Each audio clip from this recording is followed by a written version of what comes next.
Hello, thanks for joining us for this episode of the Marketing Guides for Small Business podcast. I'm Paul and joined by Ian and Ken, and together we're your marketing guides. So today we're going to talk about some content best practices. We hear about content marketing all the time, but what does it really mean and what are some best practices for 2023?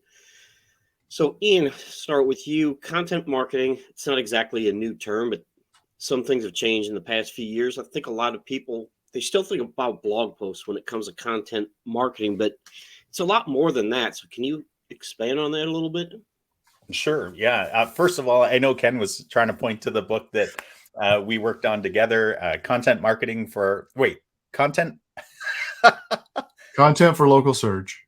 Thank you, Ken. Content that Google loves and prospects devour. So good book. Pick it up. had a brain gap there.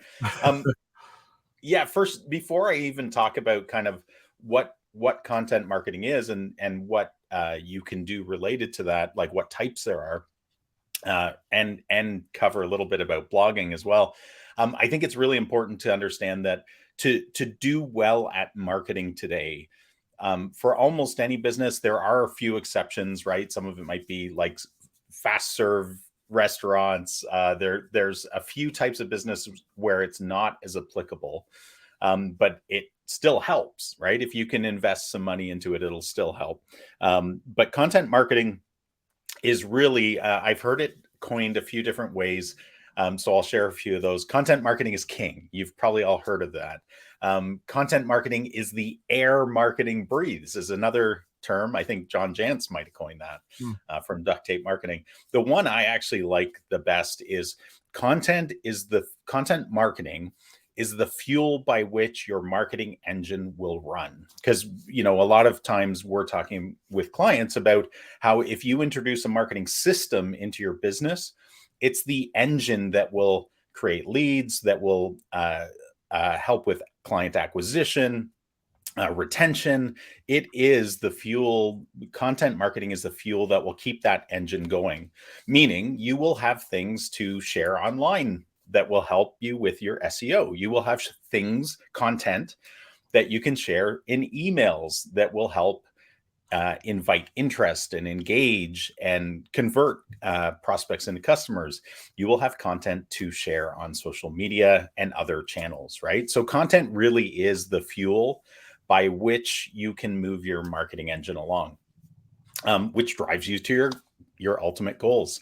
So blogging is a really good one. I'm glad you asked that, Paul, because blogging is essentially building out website content that doesn't really fit within kind of the structure of your business of like, here's our products and services, here's the about us, here's how to contact us. So those are pages, but then usually you have a blog section on your website that is answers to commonly asked questions or long form, trying to attach content or provide answers to long tail keywords that people are searching for. And these are things that you wouldn't really build out a page for this, but it's a specific answer to a specific question or pain point. And so blogging is super powerful. You're making lots of signal connections between the content you produce and what people are searching for on Google, which of course everybody does. Social media. You said long tail keyword. Can you explain what that is? Yeah. So a short tail keyword would be something like, imagine if you're looking for a bookkeeper for your business, you might just look up bookkeeper, right? Google knows where you're located. It'll attach your location. So you'll see a list of bookkeepers in your area. But say you're I was going to use an example that is quite common nowadays, but is a little bit, some people might have ethical issues with it, but say you're a cannabis business, a cannabis provider, and it's legalized in your state or province. Finding a bookkeeper that provides services to a cannabis service or specializes in that can be quite hard. So you might use a specific long tail keyword like cannabis bookkeeping service, or like there's numerous ways to do that, or bookkeeping for cannabis businesses, Tax services, right? Taxation is a big deal when you're doing one of these specialized services in a specialized industry. So those are kind of long form keywords, long tail keywords that people are searching for that many businesses would not build out content for. Does that make sense? Did I explain that well enough, Ken? Any other pointers on that? I think that's good. Okay. I think you had an interesting example. It's actually a real life example. So it is absolutely. And, you know, I mean, if that's the specialty of your business, why the heck do you just want to try to be found for bookkeeper? You know? Right. Yeah. Because ideally what these ranking for long tail keywords essentially makes you a bigger fish in a smaller pond, which it only can help you be more successful. Yeah.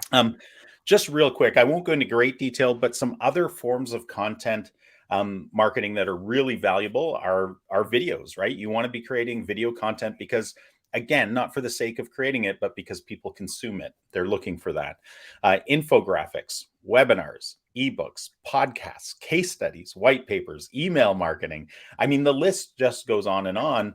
But the key to effective content marketing is knowing what your audience is looking for. And we'll get into this more, but creating the content in the form that they prefer. And when you nail that, you will create a great return on investment for your content marketing dollars.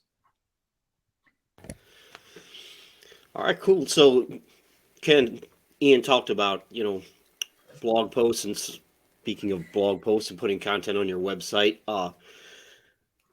hub and spoke model is something that people talk about a lot. What is that? What does it mean? Yeah. So think of the hub as kind of those core, you know, services, the main things that you deliver, your product, you know, either product categories or your services. And then the spokes are really the supporting content that helps to feed that and prop that up. So, you know, when you look at this in totality, your hub structure with the hub and the spokes, you're talking about a hub page and then several supporting pieces of content, pages, blog posts, videos, whatever it makes sense. Typically it's written content though. And then, you know, in totality, that all of that content may wind up being tens of thousands of words. And you do that because you want to send strong signals to Google. This is my core service, and here's all of the stuff that we do and how we answer all of the questions that our customers have about our core product category or core service.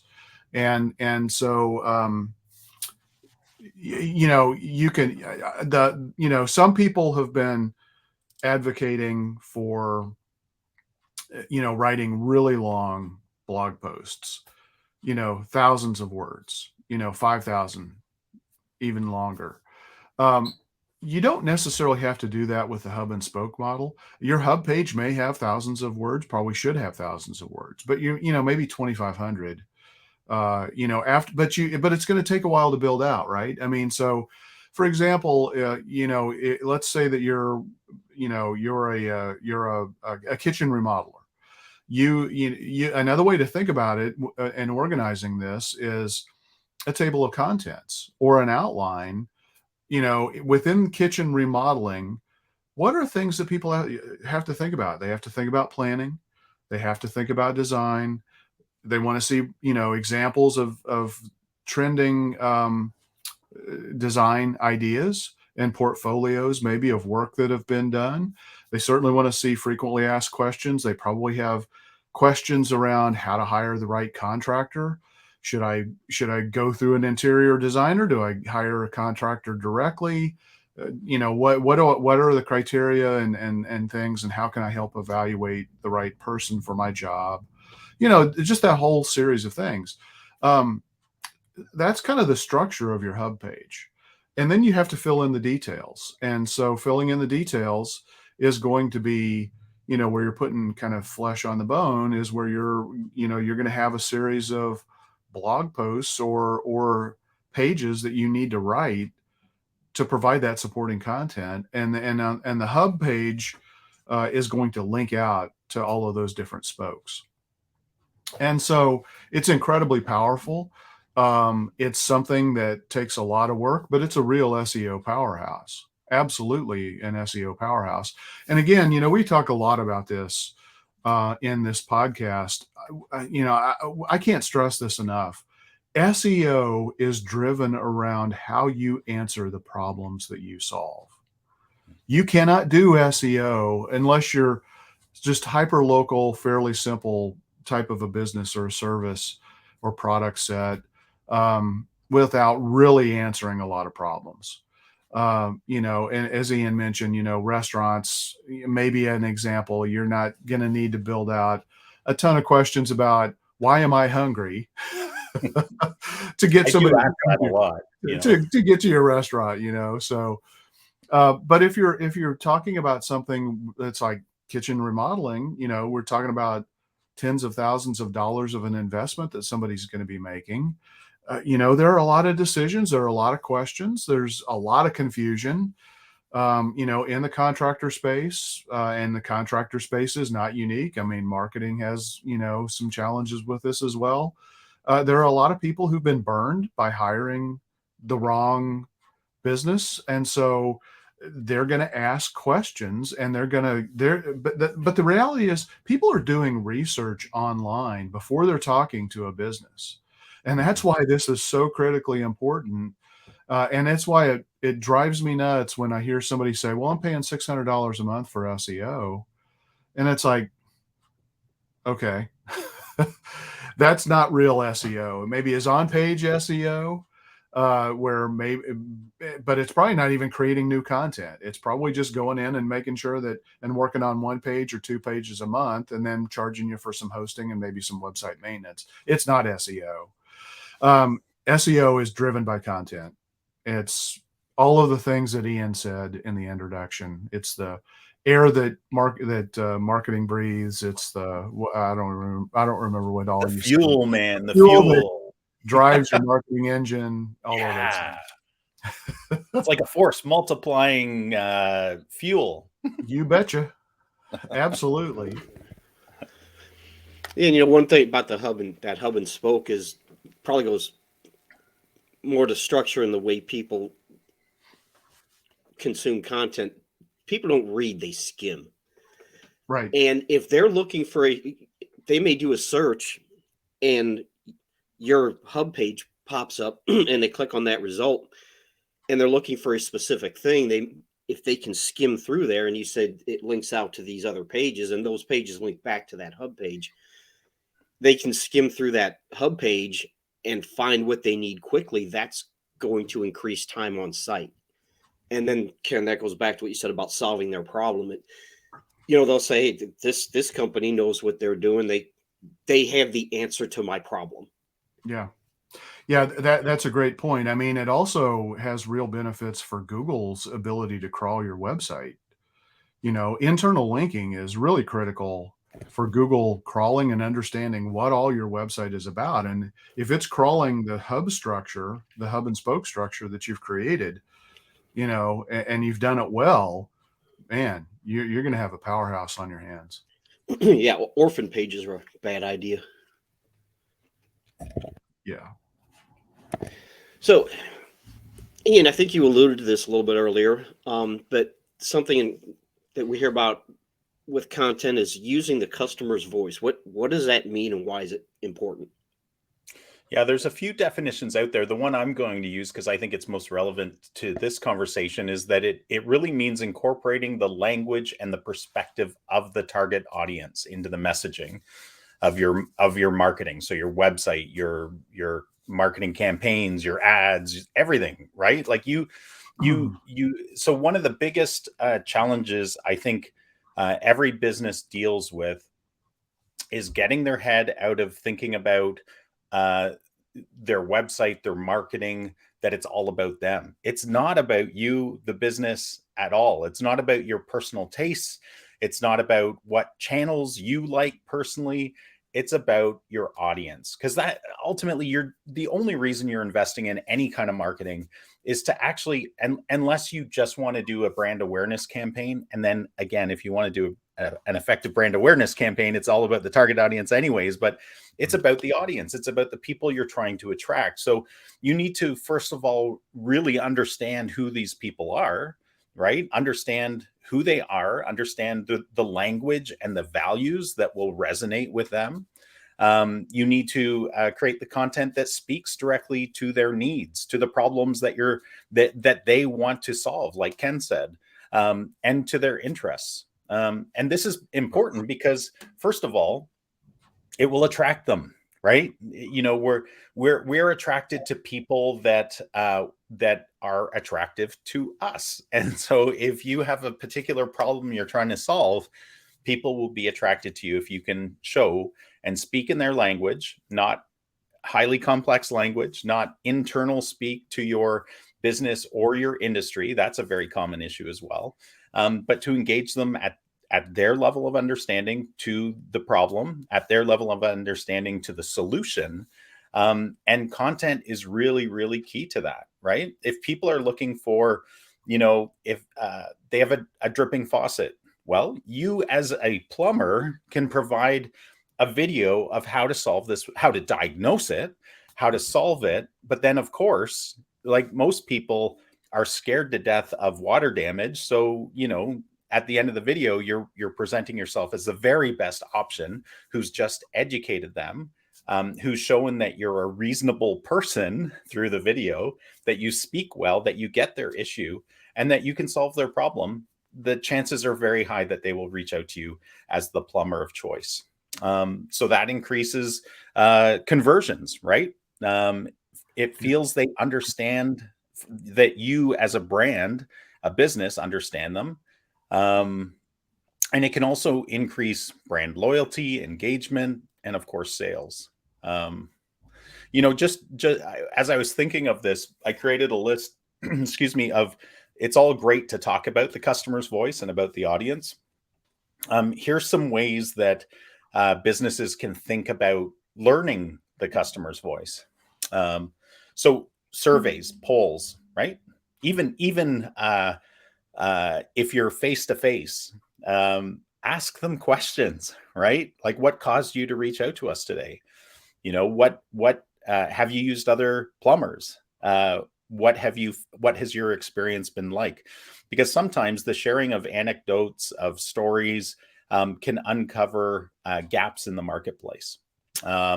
You know, this is always something that blows me away, but we've heard this over and over in any kind of home service business, whether it's landscaping, tree removal, electricians, you name it, renovations, of course. But anytime you're in somebody's space, whether it's home or commercial, cleaning up, like that is nobody wants to clean up your mess, right? And if you're an electrician and you're cutting wires, you're leaving all the little bits everywhere, you know, that people are then stepping on, and right, nobody wants that. So even understanding, the only way you can understand that that's a pain point for people is by asking them, by hearing them. Monitoring social media conversations, right? That's a really great way to learn too. Online reviews, absolutely, right? If people are giving you both positive and negative reviews, or even neutral reviews, they're revealing things about their experience. Testimonials, of course. Incorporating customer feedback. So, of course, reviews are like that, but you can also do NPS, Net Promoter Score, surveys after you complete work, which is how likely are you to refer someone to us, and then asking probing questions after that. Using language that they understand. Focus groups. You can always do focus groups. I hate focus groups, but you can do focus groups. I just find people change when they're in a group setting. You got the whole, you know, social nuances that happen in group settings. Right. You can customer inquiries, chatbots, right? Like all of these things where somebody is interacting with your business, you can learn so much about their experience, and you can learn from that, and you can ask further information too. user generated content, right? If somebody shares a video of this is my experience at this restaurant, wow, you as the restaurant owner better be paying attention to that, right? Whether it's positive or negative. Right. There's just so many options. Yeah. Yeah. I mean, one of the things that Donald Miller says in StoryBrand is you confuse, you lose. Yeah. And most of the time, I think, when I look at websites, the confusion is you're talking about yourself and you're talking about your business in your language. Yeah. And what I love about StoryBrand is it's a paradigm shift. I mean, and even a lot of marketing companies, we help you tell your brand story. Wrong. That's the wrong answer, folks. You need to be telling the customer's story. The customer is the hero of your story, and you need to be playing the guide. And in order to do, and when you do this paradigm shift, it helps you realize what you need to be in terms of using the customer voice and building out the clarity, focusing on the problems that you solve for them, and why it's important to them and what motivates them. It's about your customers. It's not about you. And I think way too many people completely forget about that. I'd say 90% of all websites are not written to the right audience. Yeah. I once heard the term belly button gazing, because you're just you're looking at yourself, right? When you should be looking at other people. But one of the examples that comes to mind about that, Ken, and I think it's relevant, is we're working with a few different financial consultants these days in the bookkeeping, accounting, and fractional CFO world. And one of the things that I find interesting when we do a total online presence audit and we're looking around at both how they speak about themselves and the competitors speak about themselves is that, yes, of course, you have to use the term fractional CFO, you have to use the term virtual CFO, because people do search for that. But what I find fascinating is that the businesses are so focused on this is the service we provide that they forget that nobody really cares about that. What they care about is, I don't get I'm having trouble scaling up my business and understanding my financials. First of all, managing my financials, but understanding them in a way that gives me the insights that knows how do I properly use the equity in my business, the pricing structures we have. How do I use all that as a tool in order to move me in the direction I want to go, and use data and financial data as insightful to inform my decision making? And that's where I find, like, if businesses understood that people are looking for the solution to their pain, that would solve so many of these problems with websites, right? Just as you were saying, stop focusing on the terminology, focus on the solutions you provide. Yeah, I think of it as relatability, and Ian, you talked about this a little bit. And you see this a lot in the financial sector, and like investing, where they use this technical wording, and you have someone that's new to investing, they have no idea what you're talking about. You have to explain things in a way that they're going to understand it, not in a way that your colleagues are going to understand it. Yeah. And if those companies actually figured, like, just, it's such a simple message. I have this, I want it turned into this, right? Like that's ultimately what investing is, right? That's all they care about. Like, tell me that you're going to be able to do that effectively. Send me all the trust signals that I'm looking for. The deal is done, right? Yeah. I don't have to be a financial expert in order to invest. I just need a financial expert that's going to help me do that without the gobbledygook. Yeah. Exactly. So Google's algorithm, it's gotten pretty sophisticated over the years. We've talked about this a little bit in the past. 10 years ago, you could just stuff a bunch of keywords on your website and you would actually rank, and now you'll get penalized for that.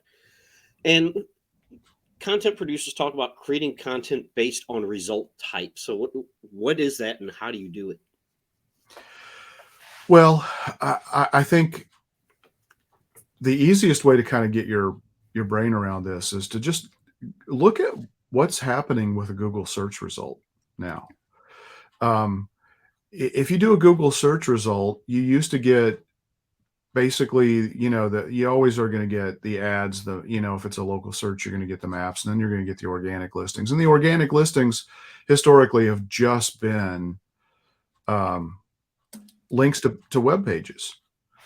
And then there's the pagination. So down at the bottom of that page, you have to click 2 to get to the next set of results. Well, Google's changed that. And so based on the nature of the query that somebody puts in, it's going to start to deliver rich media type content as a part of the search result. And by rich media, I mean, it can be audio, video, or image based. And so that's really what's happening. Google is starting to make the search result page experience feel more like you're scrolling through a news feed on a social media platform, and it's pulling in broader set of content of these content types than it has ever before. People need to realize that Google Images is the second most searched thing on the web. So Google search, Google Images, and then you've got YouTube as the third. That's making up about 90+% of all searches right now. And yeah, I know that there's a trend, that a lot of younger people are just doing searches on TikTok, and we've talked about whether or not TikTok's even going to be allowed in the U.S. I don't know what's going on in Canada, and maybe you can talk about that. But TikTok could very realistically be banned in this country in a matter of months. I mean, a lot of state governments have already taken initiatives. The federal government has taken initiative. They see it as a real security risk, and they're trying to limit access, not to piss people off, but to protect their identities. And so, but because of the power of TikTok, you're now seeing short form video. YouTube Shorts is now popping up, showing up in the news feed. Longer form regular YouTube videos are showing up in the news feed based on what you're searching for. Images, frequently show up depending on the nature of the search that you're doing. So I think it's only going to continue to accelerate, and Google is trying to create, I think, a comparable experience. And as we get into the world of AI, that I think there's going to be even more stress for Google to provide more of a news feed style user interface for the search results. Yeah, one thing that if you're a business and you want to rank for a certain keyword or topic, whatever it is, if you do a Google search for that particular keyword and Google returns YouTube videos, then you should probably do some videos. If the search results tend to be bulleted lists, then you should probably do bulleted lists. And that, that's just another way to look at it. Do some searches on what you want to rank for and see what Google is returning. Is it long form content? Is it YouTube videos? Is it a bullet list? Is it a how to? That's another way to find out what Google's looking for. Yeah, that's a great point. So, Ian, talk about creating content, and it's not cheap. Creating content is not cheap. It costs money. And there's 50 million channels out there. So how do you measure ROI for content, and can you? And how does a business decide what channels they should be on? I'm pretty sure not every business has to be on every channel out there. So how do they decide what channel they should be on? Sure, those are good questions, Paul. The first one, I want to refine the question slightly in that you said content isn't cheap. I would say good, and I know you agree to this. So good content isn't cheap. Good content actually takes work and should be informed by keyword research and by understanding your audience and written well. That's Ken, you have a thought? Well, that's a great point, Ian.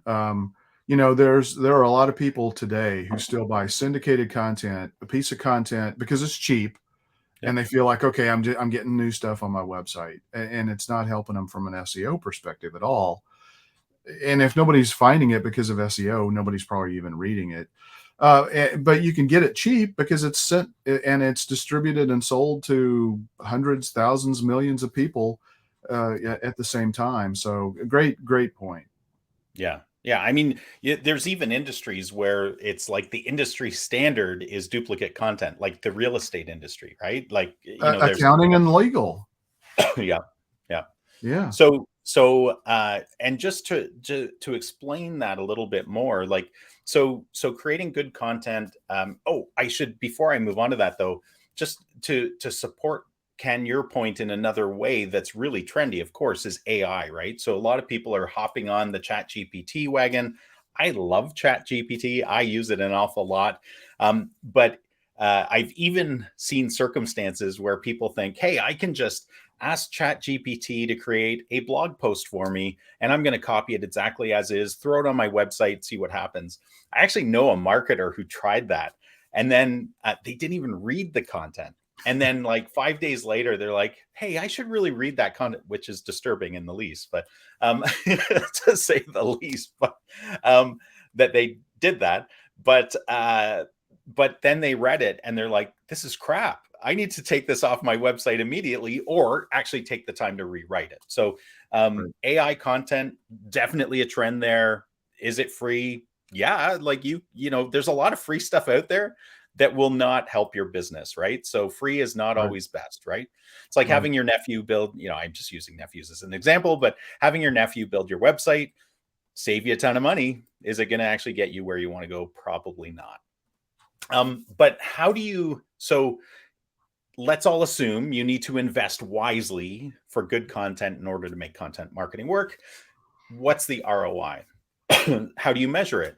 So to me, it depends how you're using it, of course, and where you're using it, because your measurements change by the channel and by how you're using it. But here's a few ideas for you. First of all, if you're using it as downloadable content, you can measure the downloads, right? That's a pretty simple way to do it. Is that the total metric? Absolutely not, because if it's on a hidden page somewhere and it's not getting traffic, you're not going to get downloads. So it's how you use it as well. For me, though, thinking about, I love using the framework of the marketing hourglass from Duct Tape Marketing, because it really takes the sales funnel or the marketing funnel and then builds it out with a bottom that goes from know, like, trust, try, buy, then repeat, and then refer. And that's the growth at the bottom, the hourglass at the bottom. But what's really great about that framework is that you're looking at it from both the user perspective, the target audience, and saying, well, what information do they need? Or in this particular conversation, what content do they need at each of those steps? What kind of content are they looking for at the know phase, at the trust phase, at the try phase, at the buy phase, right? And then so on. And so as a business, you can help move them through that hourglass, but you can also measure, meaning, so at the top of the funnel, right, you have content that you're using to attract people. Well, if it's on your website, you can use website traffic stats. You can use all sorts of different stats related to that, and downloads or whatever it is. But the way I really like to measure it is understanding that this is a continuum, that people are moving through this. I actually like to look at conversion ratios. So not even just pure conversions, but looking at each of these steps that people are moving through and saying, okay, before we built out this content, what was the conversion ratio going from a no to a like, from a like to a trust, from a trust to a try, from a try to a buy? And in different businesses, this is going to look different, right? You can even do this in your person-to-person sales process, in that, like, we're talking with a client right now where we're saying, well, talk to me about your sales process. You want to improve your conversion ratios when your people go in for a demo into somebody's home, because it's a home services business. And then you want to create a higher conversion of people calling in, a higher conversion of people getting demos in-house, a higher conversion of people accepting your proposals. And at each of those stages, you can do things, especially from a content marketing standpoint, of equipping your sales team, your inside sales team, your receptionist, your ultimately with the goal of equipping the consumer with information that will help motivate them through that process. And those steps are conversions, right? Mini conversions, all to the goal of the buy conversion. And so you can measure your conversion ratio now of, we get 100 people, 100 calls right now. 25 of those calls turn into demos. From those 25 calls, we get 3 purchases, right? Or something like that. If that's your ratio right now. And then as you introduce new content into that flow, you can then say, has it improved our conversion ratio or has it not, right? So to me, that's kind of the gold standard because that's where it matters most to the business. But there's all sorts of metrics that you as a business can track in order to determine your ROI. So is it improving our search rankings, right? That's an important one. Is it increasing our customer engagement? Maybe that's on social media. Maybe it's likes, shares, comments. Maybe, from an email marketing side, is our open rate going up? Is our click-through rate going up? All of those kind of things. Customer feedback surveys. So yeah, there's lots you can measure.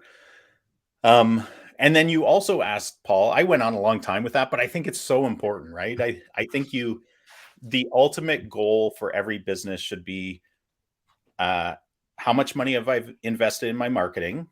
How much have I gotten out of it? Right? That's how you're going to know whether you're getting a good ROI. The second question you said, actually, before I move on, Ken, Paul, anything to add to that first part? Or did I beat it to death? No, I think it's good because it's not like paid advertising where, okay, I paid this much and this is what I got for that. Organic content, organic traffic, organic content, that's completely different. And there's not always a direct correlation. Yeah. Yeah, like there's an age-old pain point of advertisers with brand visibility, brand awareness, right? Why are you doing this? I want brand awareness. Okay, well, how are you measuring brand awareness now? And how will you measure it after you do it? Because brand awareness is it's kind of like water through your fingers. It's a little bit tough to measure and it's not very tangible. So those are always tough, but there are ways even to do that, right? But the second part of your question, I think, was equally important. And that's, there's channels abound, right? Facebook, YouTube, TikTok, Pinterest, Instagram. I mean, we could go on and on and on all day just talking about all the channels that existed, that exist now, and that are just trending. But the truth goes back to where we were talking earlier, is about where's your audience, right? You absolutely should be where your audience is. So don't blow your brains out on every channel. Focus on the ones where your audience or your prospective audience is. And my view is that no matter what you do, it should be sustainable. You don't want to, one of the common things we see when we do audits for our new clients is, we ask the client, you've probably heard this, Ken and Paul, but we ask the clients, like, are you blogging? Well, yeah, I blog. And then you go to their website and the last blog was 2 years ago. So, and they only did 3 in the whole span of the lifespan of their website, right? Or they did a burst. They weren't lying. They weren't lying in the scheme of their lifetime, but as far as relevance to the people searching for content today, they're not blogging, right? Like they're not providing they're not doing what blogging is supposed to do. You're right. But the key is really your target audience, your resources, and your goals. What are your goals, for being on a social channel? What resources do you have in-house, outsourced? And who is your target audience? And if you use those 3 criteria to help you determine where to be, and ultimately, if you have a strategic marketing plan, I always say that's the filter those are the glasses you put on in order to filter out the junk, right? This is what we're focused on. This is our budget. These are all the things we're going to do. Does this new thing fit? Yes, no. It's a pretty simple equation. If yes, what is it going to replace if we want to keep our budget the same? And is it better than that thing? If no, then get rid of it. Don't focus on it, right? Yep. Yeah, definitely. Like what you said earlier, I think, was it Harry Truman said, give me a one-handed economist, because he was getting economic advice, and they said, well, on one hand, the economy could do this, and on the other hand, the economy could do this. And he said, what we need is a one-handed economist. That's a funny quote. So I had not heard that. I think it was Harry Truman. Could be wrong. I think it was him. But Ken, Ian talked about this a little bit. It's AI content. It's going to solve all my problems. AI generated content is here, but there's some problems with it, and sometimes you should use it, sometimes you shouldn't. Can you talk about AI content a little bit? Problems, benefits? Yeah. So I think Ian talked about one of the problems, which is you can't just assume that what's spit back out at you is 100% accurate or even well written or well thought out. Look, AI tools are great. I mean, but they should be seen as productivity boosts, and maybe helping you fill in the gap, maybe helping you get better topical coverage and some things like that. But at the end of the day, you still need a human to take this content and write it, because humans are going to be reading the content on your website. And Paul, you're exactly right. They're going to skim it first. And so, you mentioned what type of content is Google returning in the search result if it's a bulleted list. Is that what you got generated back from the AI tool that you used? Is that the right type of, right content type you should be putting on your website? You can't just willy-nilly use this stuff, slap it on your website and say, woohoo, I'm done. Look, I got 10 blog posts done this month. So you definitely have to have a human go through it and edit it. You're also going to miss all of the opportunities of the internal linking. If you just slap it on your website as a page or a post, so you're missing massive SEO opportunity there. And at the end of the day, I think we have a really strong signal from Google, about what they want to see. And that is, with the helpful content update that they did, which is really, we refer to it as EAT, EAT, and we've talked about that recently on this podcast. And I believe we also talked about it with Kyle Roof recently as well. Google's looking for expertise, authority, and trust.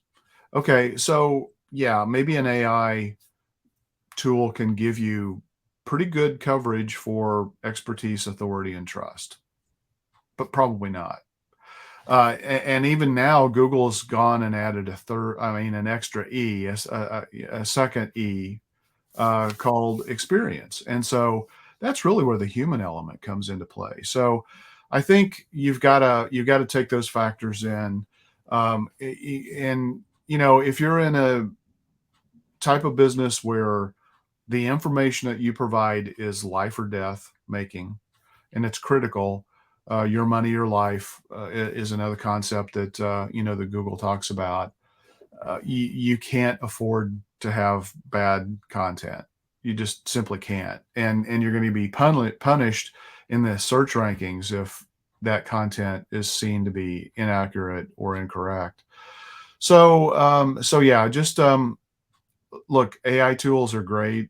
You can't help but be inundated by them right now. Experiment around with them for sure. Use them. They're definitely productivity tools, but they're not the end all be all. You have to look at what output they're producing, and really analyze that and see if that's how you want your business represented. And if you want to help be found in search, you absolutely have to be reviewing that and paying attention to what these different tools are spitting out. And don't assume what it's spitting out is true. Absolutely. There's been some great case studies of where the AIs have been spitting out absolute falsehoods. So you need to know what you're talking about before you Right. even do it. Yeah. Right. So even look, the output may be really good. Yeah. That doesn't mean that you should just blindly put it on your website. You still need to go vet it, research it, and make sure, if it's telling you something you didn't know, you probably ought to go do some research on it. Okay. Yeah, this is right, or no, it's absolutely wrong. We landed a monkey on the moon. Did we? Well, you better go check. If what it's giving you is wrong, put it on social media and you're fine. I'm joking. Okay. But yeah, and those are some good points. And like ChatGPT is only relevant up to 2021. So anything recent, it's not going to give you updated content. And John Mueller was asked recently about AI content, and kind of paraphrasing here, but basically what he said is Google doesn't have a problem with AI content as much as it has a problem with crappy content. Yeah. And if you take that AI generated content and a person looks at it and fixes it, I mean, I think it's great as a starting point, but you still have to have that human element involved in the content process.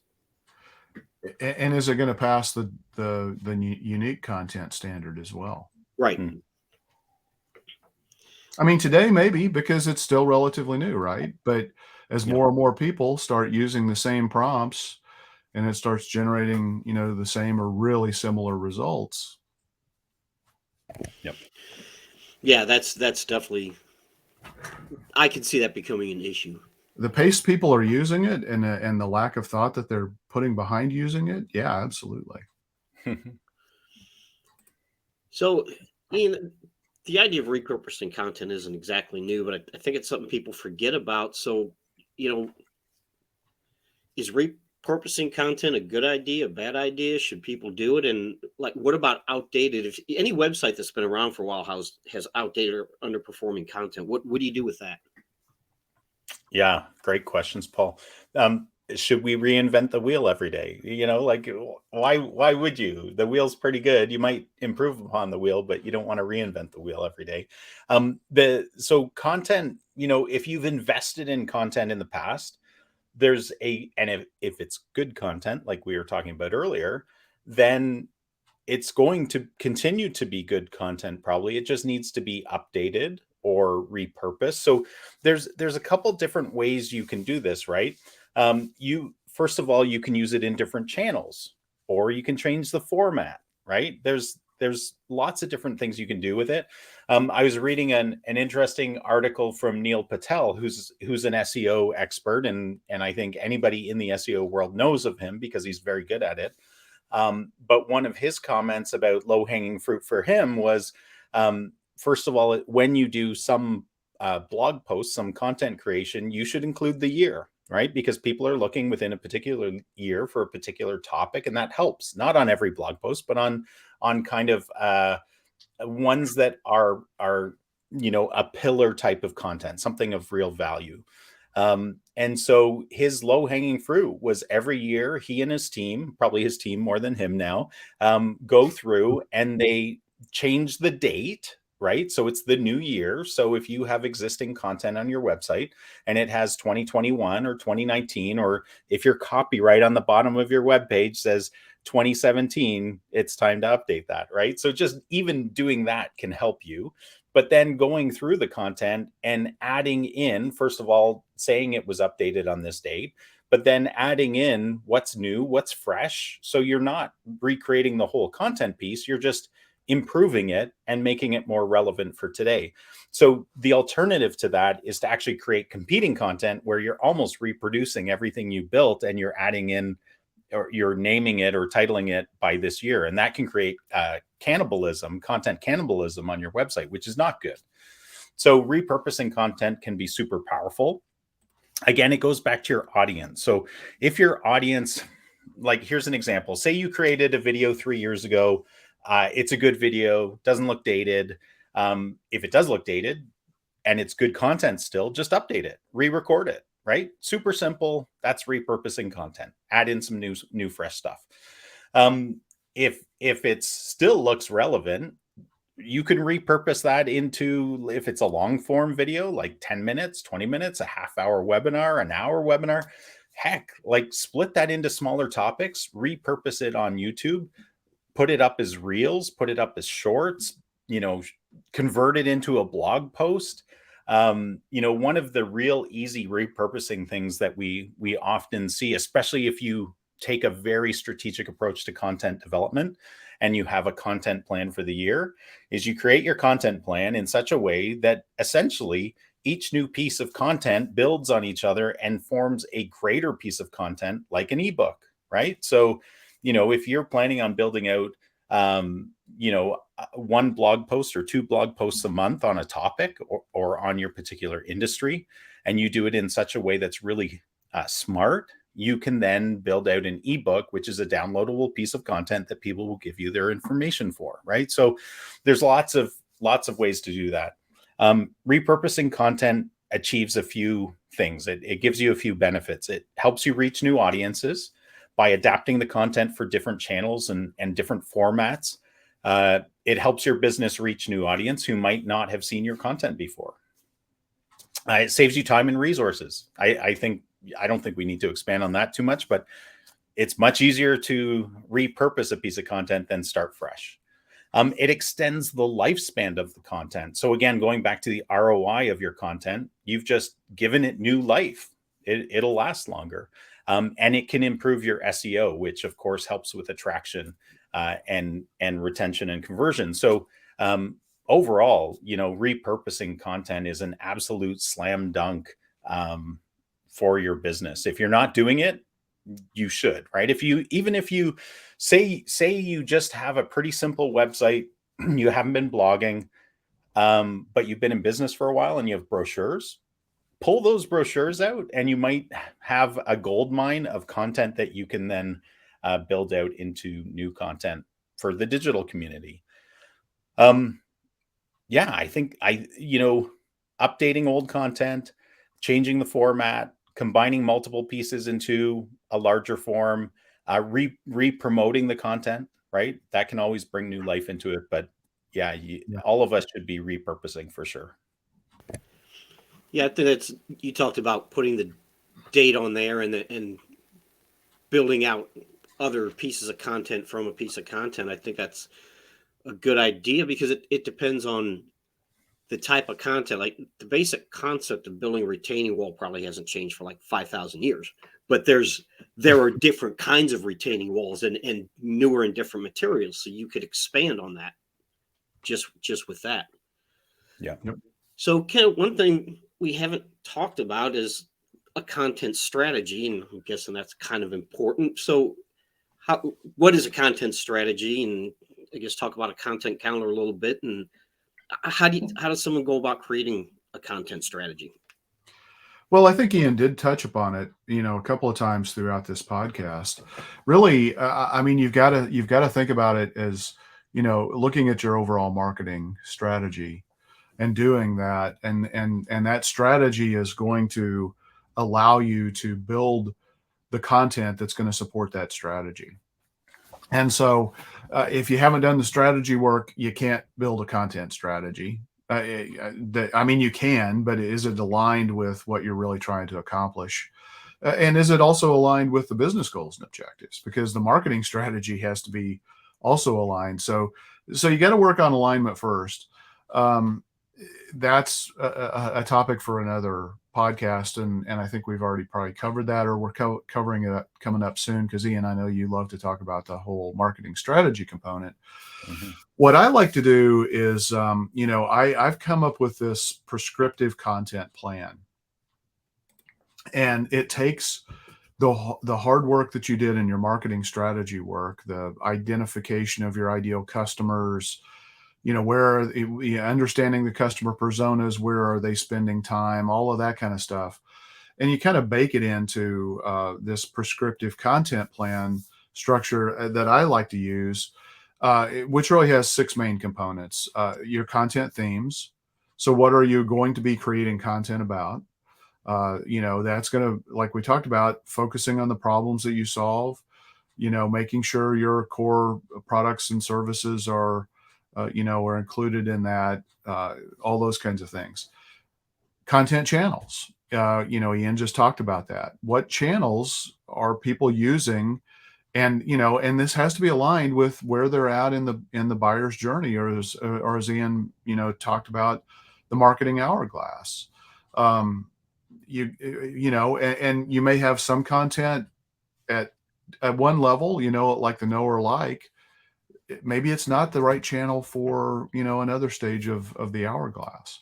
Content rhythms. How frequently are you going to post content to the different channels that you select?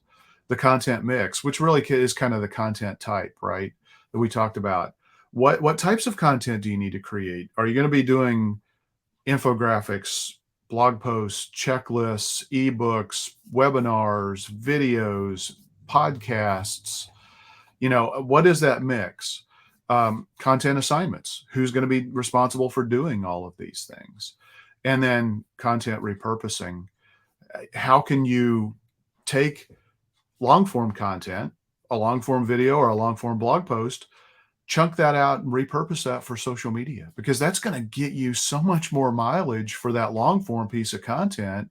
Especially if it's evergreen, where you can take and build a series of great social media posts that keep driving people back to that longer form piece of content, that's a really powerful model. So those are the kind of ways I like to look at thinking about organizing around a content strategy and building out a content plan. Yeah, something you talked about in there and goes back to the beginning of the podcast where you said they're paying $600 a month for SEO. You should really have content, and you talked about this, for the different stages of the buyer journey. And that takes work. That takes time and effort and like you said, you're going to put that on different channels, because if someone's at the beginning of the buyer journey, or it's about brand awareness, that's probably a good place for content on social media. But social media is not a high converting platform For most businesses, right? Correct. So yeah, that takes time and effort in creating content for these different stages of the buyer journey. You have to think that through, and not only what type of content, but where are you going to put it? Yeah, and a lot of people think, Ian, I'd love for you to chime on this too, but Paul, you and I know we always get so much pushback from our clients. You're posting to Facebook too much, or you're posting to Instagram or Twitter too much. And it's like, we're posting the right amount, to get the best traction from that channel. And the reality is, you probably should be posting to Facebook like twice a day. You might be able to post on Instagram maybe 3 or 4 times a day, Twitter even more potentially. These things are rivers, right? They're flowing past you in the news feed.